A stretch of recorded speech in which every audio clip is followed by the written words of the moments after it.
ಎಲ್ಲೋ ಒಂದು ಕಡೆ ನಾರಾಯಣಗೌಡರು ಸುಮಾರು ಕೆಲಸಗಳನ್ನು ಮಾಡ್ಕೊಂಡು ಬಂದಿದ್ದಾರೆ. ಜನರಿಗೂ ಒಂದಷ್ಟು ಅರಿವು ಬಂದಿದೆ, ಸುಮಾರು ಸಹಾಯ ಕೂಡ ಆಗ್ತಾ ಇದೆ.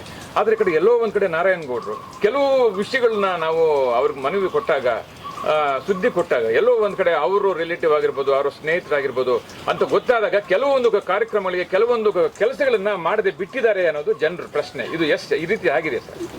ನಾನು ಹೇಳ್ತೀನಿ ಕೇಳಿ. ಸ್ವಂತ ನನ್ನ ಉದಾಹರಣೆ, ನನ್ನದೇ ಊರು, ನಮ್ಮ ತಾತ ಮುತ್ತಾತನವರು 18 ಅಡಿ ಜಾಗ ಬಿಟ್ಬಿಟ್ಟಿದ್ರು.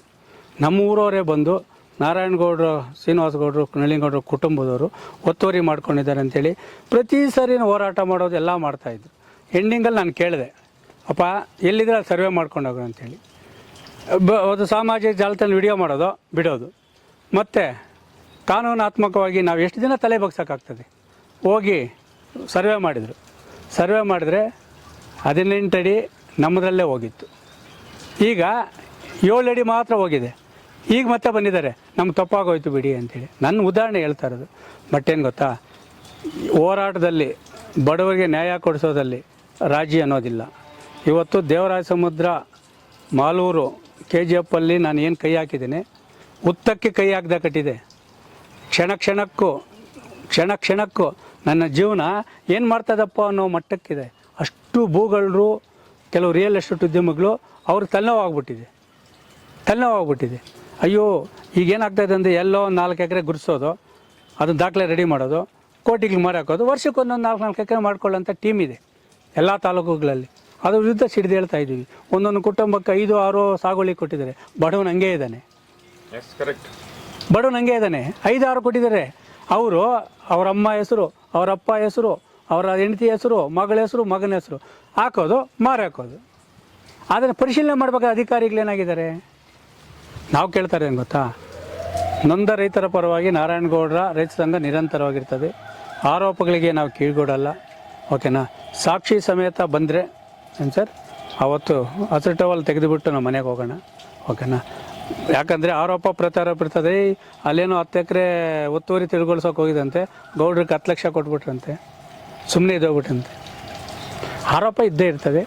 ಬಟ್ ನೊಂದ ರೈತರ ಪರ ಈ ಉಸಿರಿರೋವರೆಗೂ ಉಸಿರಾಗಿ ನಿಲ್ತೀನಿ ಅಂತೇಳಿ ನಿಮ್ಮ ಮಾಧ್ಯಮದ ಮುಖಾಂತರ ಎಲ್ಲ ರೈತ ಬಾಂಧವರು ನಾವು ಕೈ ಮುಗ್ದು ಹೇಳ್ತೇವೆ.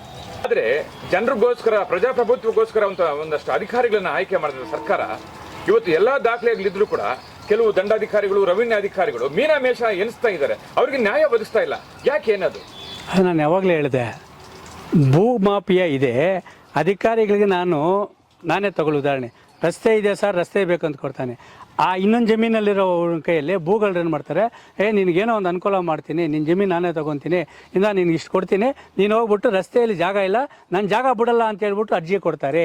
ಆ ತಕರಾರು ಅರ್ಜಿ ಕೊಟ್ಟಾಗ ಏನು ಮಾಡ್ತಾರೆ, ಅಧಿಕಾರಿಗಳಿಗೆ ಅದು ದಾಖಲೆ ಆಗ್ತದೆ.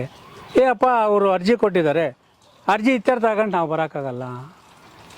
ಆ ಪರಿಸ್ಥಿತಿಯಲ್ಲಿರೋವಾಗ ಇದೆ. ಬಟ್ ದಾಖಲೆ ತೊಗೊಂಬನ್ನಿ, ನಿಮ್ಮ ಜೊತೆ ನಾನು ಇರ್ತೀನಿ. ಒಟ್ಟಾರೆ ನಿಮ್ಮ ಪ್ರಕಾರ ಇದಕ್ಕೆ ಮುಂದೆ ಒಂದು ನ್ಯಾಯ ಸಿಗ್ಬೋದು ಸರ್?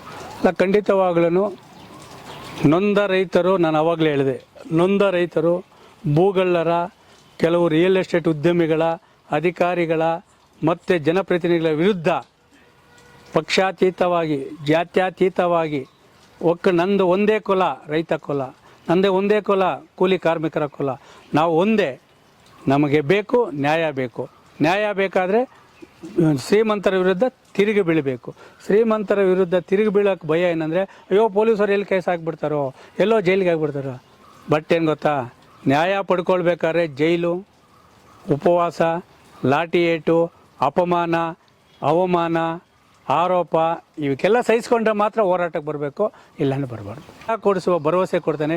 ಇವತ್ತು ಬಂದಿದ್ದೀನಿ, ನಾಳೆ ಬೆಳಗ್ಗೆನೇ ರಸ್ತೆ ಆಗ್ಬೇಕಂದ್ರೆ ಆಗಲ್ಲ. ಅದಕ್ಕೂ ಕಾನೂನು ಬದ್ಧ ಅಂತ ಇರ್ತದೆ. ಅಧಿಕಾರಿಗಳ ಚಾಳಿ ಬಿಡಿಸಬೇಕು, ಉಸ್ತುವಾರಿ ಸಚಿವರಿಗೆ ಗೆರಾವುಗಳಾಗಬೇಕು, ಭೂಗಳರ ವಿರುದ್ಧ ತೊಡೆ ತಟ್ಟಬೇಕು. ಯಾಕಂದರೆ ಇದು ಒಬ್ಬ ಜನಸಾಮಾನ್ಯ, ಒಬ್ಬ ಬಡ ರೈತಪರ ಹೋರಾಟಗಾರ, ಕೋಟ್ಯಾಂತರ ರೂಪಾಯಿ ಹಣ ಉಳ್ಳವಂತಹ ಶ್ರೀಮಂತನ ಮೇಲೆ ನಡೆಯುತ್ತಿರುವಂಥ ಯುದ್ಧ ಇದು.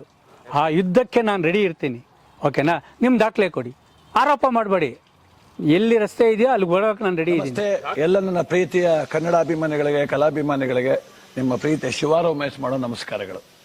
ಕೋಲಾರದ ಸಮಸ್ತ ಬಂಧುಗಳು, ಕರ್ನಾಟಕದ ಎಲ್ಲ ಕಲಾಭಿಮಾನಿಗಳು, ಕನ್ನಡಾಭಿಮಾನಿಗಳು ಈ ಐಡಿಯಾ ನ್ಯೂಸ್ ಚಾನಲ್ನ ಸಬ್ಸ್ಕ್ರೈಬ್ ಮಾಡ್ಕೊಳ್ಳಿ, ಬೆಂಬಲಿಸಿ, ಆಶೀರ್ವದಿಸಿ, ಆನಂದಿಸಿ, ವಿವೇಚಿಸಿ, ವಿಚಾರಿಸಿ. ಐಡಿಯಾ ನ್ಯೂಸ್ ಚಾನಲ್ಗೆ ತಾವೆಲ್ಲರೂ ಕೂಡ ಚಂದರ್ರಾಜ್. ಧನ್ಯವಾದಗಳು.